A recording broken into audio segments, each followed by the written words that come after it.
আউযুবিল্লাহি মিনাশ শাইতানির রাজিম বিসমিল্লাহির রহমানির রহিম আলহামদুলিল্লাহি রাব্বিল আলামিন আসসালাতু আসসালামু আলাইকা ইয়া রাসূলুল কারীম আম্মা বাদ।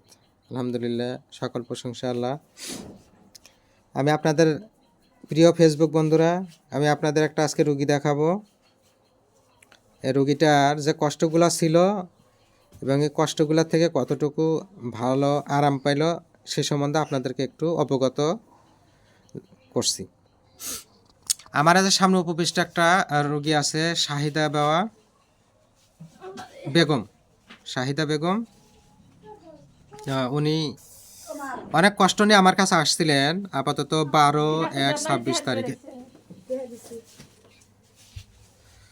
12 তারিখে আসছিলেন। উনি আমাকে অনেক একটা কষ্ট নিয়ে আসছিলেন। কষ্টগুলা যে সমস্যাগুলো ছিল, যে ওনার মলদ্বারে ব্যথা ছিল, মলদ্বারে জ্বালা পোড়া ছিল, মলদ্বার ফোলা ছিল, কনস্টিপেশন ছিল, আরও কিছু সমস্যা ছিল। মুখে মেস্তা আছে, মিন্স কম হয়, অ্যালার্জি। কিন্তু বিশেষত ওনার সমস্যা যেটা ছিল সেটা হলো মলদ্বারের একটা সমস্যা। আপনার এই সমস্যাগুলো ছিল না? ছিল। তো এই মলদ্বার কেন্দ্রিক যে একটা সমস্যা ছিল আপনার,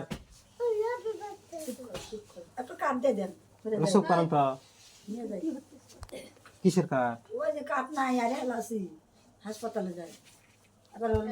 থেকে দেবনি, যান, অত লাগবে না, আমার কাছে জানা আছে। তো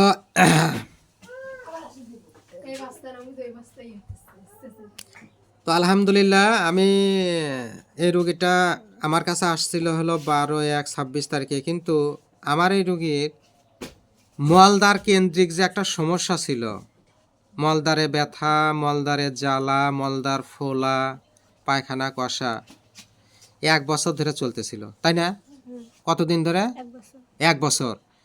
এই আমার কাছে আসার আগে আপনি এই 1 বছর সমস্যা ওষুধ তো খাইছেন?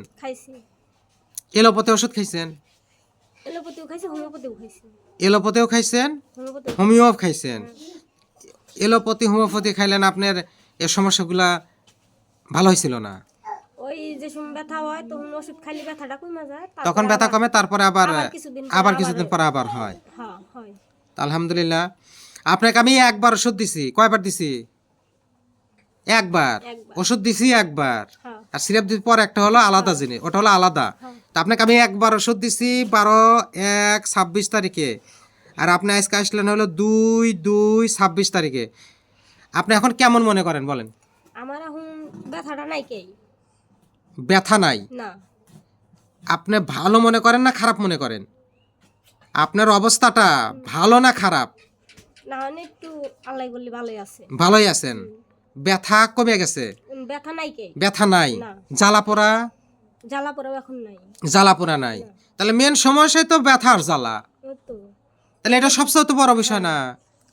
ব্যথা আর জ্বালা এখন আর নাই। আলহামদুলিল্লাহ। প্রিয় বন্ধুরা, ফেসবুক বন্ধু যারা আছেন, আমি ওনার কাছে কিছু লক্ষণ নিয়েছিলাম। লক্ষণের ভিত্তিতে ওনাকে ওষুধ নির্বাচন করেছিলাম সালফার। তা আসলে সালফারের যে ম্যাজিক এত সুন্দর কাজ করছে চিন্তাই করা যায় না।